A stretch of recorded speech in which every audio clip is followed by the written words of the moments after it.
يا أيها الذين آمنوا فمثله كمثل صفوان عليه تراب فأصابه وابل فتركه صلدا لا يقدرون على شيء مما كسبوا والله لا يهدي القوم الكافرين۔ اے ایمان والو، احسان جتا کر اور تکلیف پہنچا کر اپنے صدقے کو برباد نہ کر دو اس شخص کی طرح جو اپنا مال لوگوں کے دکھلاوے کے لیے خرچ کرتا ہے اور اللہ اور قیامت پر ایمان نہیں لاتا، تو اس کی مثال ایسی ہے جیسے ایک چکنا پتھر ہو جس پر مٹی ہے تو اس پر زوردار بارش پڑی جس نے اسے صاف پتھر کر چھوڑا۔ ایسے لوگ اپنے کمائے ہوئے مال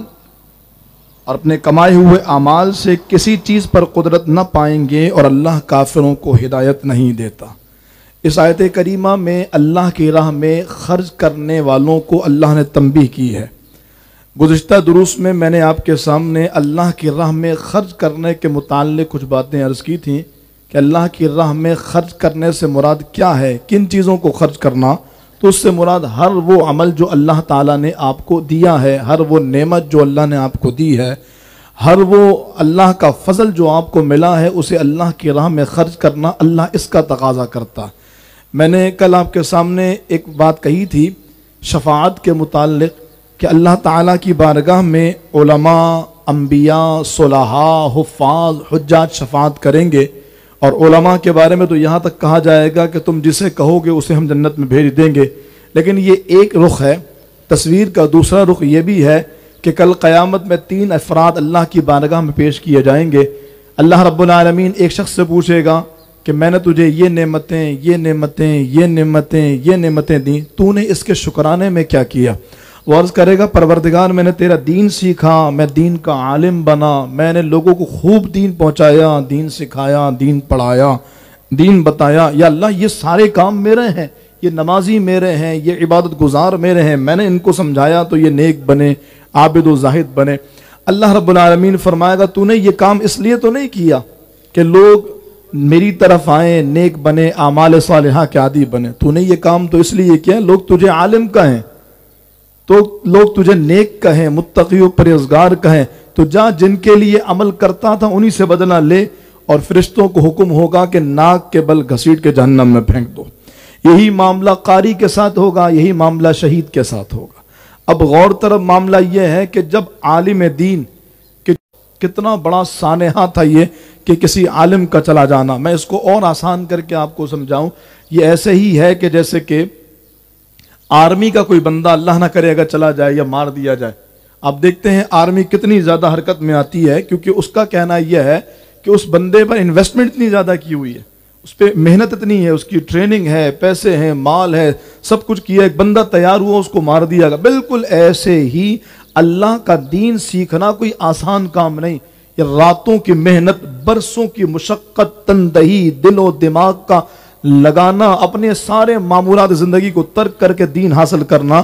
اب جب اتنا علم حاصل کرنے کے بعد بندہ عالم بنے اور یوں دن دہاڑے مار دیا جائے تو یقیناً یہ بہت بڑا سانحہ ہے۔ میرے حبیب علیہ السلام کی حدیث پاک ہے، عالم کی موت اسلام میں ایسا رکھنا ہے، یعنی عالم کے انتقال سے اسلام میں ایک ایسا خلا پیدا ہوتا ہے، حضور فرماتے ہیں قیامت تک اس خلے کو پورا نہیں کیا جا سکتا، اس جگہ کو پورا نہیں کیا جا سکتا۔ ایک جانب تو علماء کی یہ شان اور اتنی محنت ہے، اور دوسری جانب رب کی بارگاہ میں آنے والوں کو یوں گھسیٹ کے جہنم میں پھینک دیا جائے،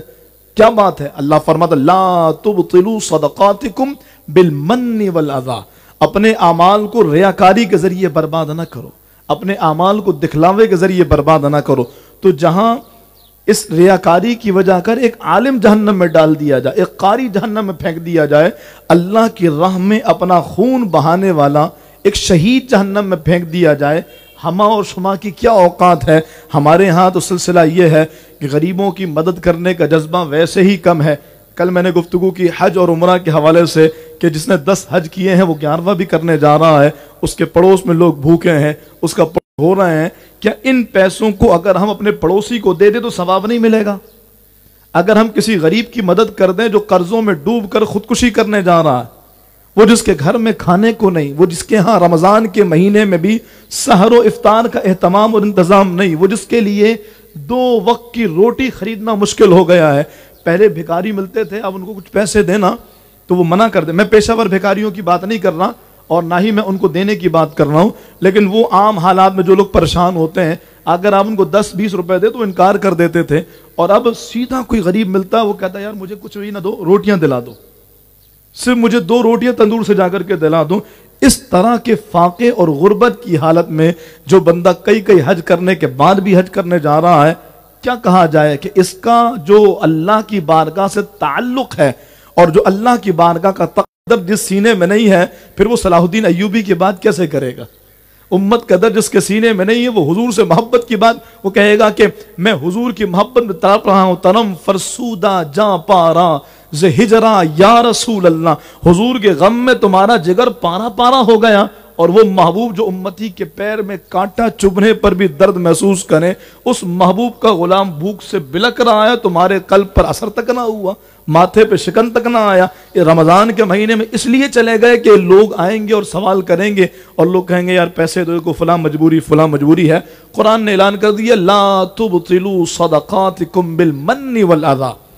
پھر اگر کوئی ایسے کرے کہ دکھلاوے کے لیے اعمال کرتا ہے تو سنیے، رب کریم فرماتا ہے اس کی مثال ایسی ہے جیسے ایک چکنا پتھر، اس پہ مٹی جم گئی، جب بارش ہوئی پوری مٹی بہہ گئی۔ فرمایا یہ ایسے ہی ہے جیسے کسی دکھلاوے کے لیے عمل کرنے والے کے بارے میں کسی سے پوچھا جائے بھائی کیا کہتے ہیں اس کے بارے میں، یار بڑا نیک آدمی ہے بھائی، بڑا متقی ہے، اس کے تو سال میں 4 چکر مدینے پاک کے لگ جاتے ہیں بھائی، اس کا بلاوا ایسے آ رہا ہے، یہ تو حج ہر سال کرتا ہے، یہ حضرت صاحب ماشاءاللہ 50 حج کر چکے، 51 کرنے جا رہے ہیں، اتنے نیک آدمی ہے۔ تو میں یہ نہیں کہہ رہا کہ اس کے اس عمل پہ اجر نہیں ملے گا، یہ بندہ وہ ہے جو اپنے محلے میں ہر مہینے 10 بندوں کو راشن دیتا ہے۔ کہا کیسے پتا آپ کو؟ کہا تصویر دیکھ لو، سوشل میڈیا پہ تصویریں ہیں، یہ بندہ جب کسی کو راشن دیتا ہے تصویر بنا کے اپلوڈ کرتا ہے۔ لا تبطلوا صدقاتکم بالمن والاذی، اپنے صدقات کو یوں دکھلاوا کر کے ضائع مت کرو، یوں ریا کر کے ضائع نہ کرو۔ اللہ فرماتا ہے لوگوں کے نزدیک یہ ہوگا کہ بہت سارے اعمال ہیں، بڑی نیک کام ہیں، بڑے نیک اعمال ہیں، لیکن فرمایا یہ ایسے ہی ہے جیسے بارش برسی سب دھل گیا۔ قیامت کے دن جب یہ بہت نیک اعمال کا زوم رکھنے والا اور لوگوں کی نظر میں بڑا نیک اور پارسا دکھنے والا جب آئے گا، اللہ رب العالمین اس کے سارے عمل کو یہ کہہ کے اکارت فرما دے گا میرا اعلان پہلے ہو چکا تھا، لا تبطلوا صدقاتکم بالمن والاذی، تو نے یہ عمل میرے لیے تو کیا ہی نہیں۔ سوشل میڈیا پہ تصویریں اپلوڈ کرنا، غریبوں کی مدد کر کے ان کے ساتھ سیلفیاں لینا، ان کی غربت کا مذاق اڑانا اور اپنے خواہش اور نفس کے لیے اعمال کرنا، قیامت کے دن یہ سارے عمل جب ایک عالم کی زندگی بھر کی نیکیاں برباد کی جا سکتی ہیں، جس کے بارے میں حدیث پاک میں آتا ہے کہ عالم کے قلم کی سیاہی شہداء کے خون کے مقابلے میں میزان عمل پر رکھی جائے گی، اور علماء کے قلم کی سیاہی کا وزن شہداء کے خون پر غالب آ جائے گا۔ جو اللہ کی راہ میں قتل کر دیا گیا اس کے خون کی حرمت کتنی، لیکن اس کے باوجود شہید کے خون سے زیادہ عالم کے قلم کی سیاہی بھاری ہو جائے گی۔ اور یہ میں مسئلہ عرض کر دوں، فقہی مسئلہ،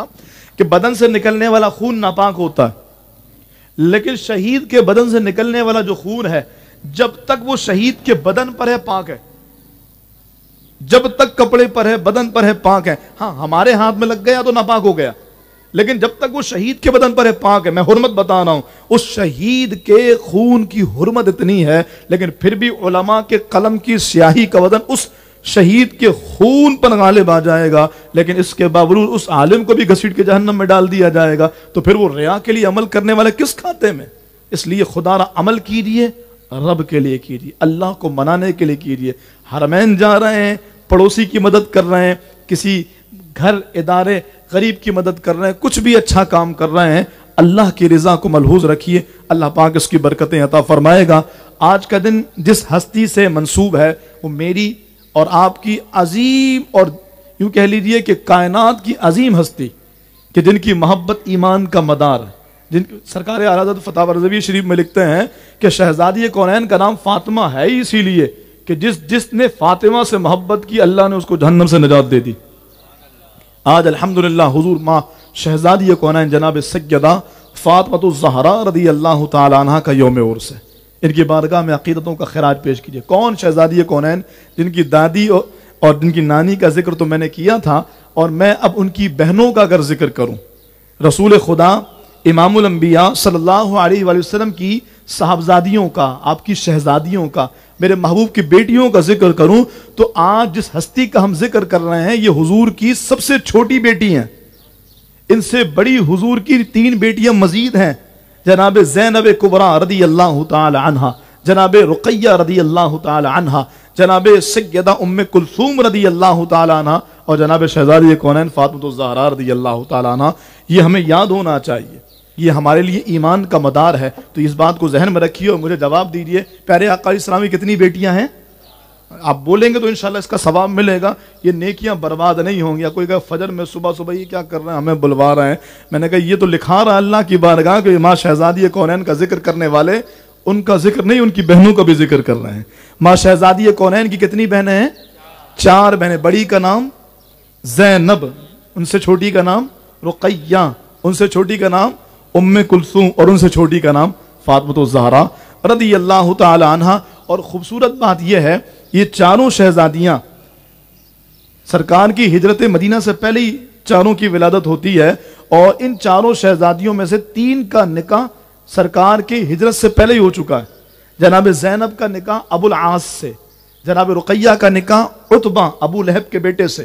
اور جناب ام کلثوم کا نکاح ابو لہب کے دوسرے بیٹے عتیبہ سے ہوا۔